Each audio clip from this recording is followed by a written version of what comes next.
Good morning, good morning. Good morning mga paps.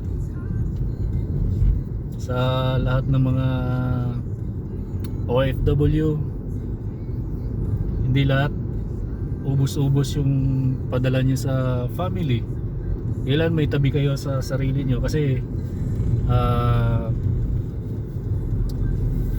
pag kayo mawalan, kayo pa rin ang kawawa. Kaya save, invest.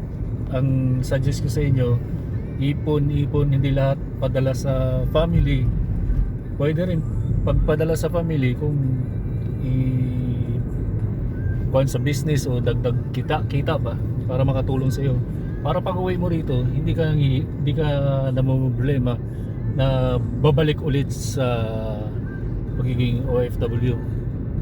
Yun lang. God bless sa lahat.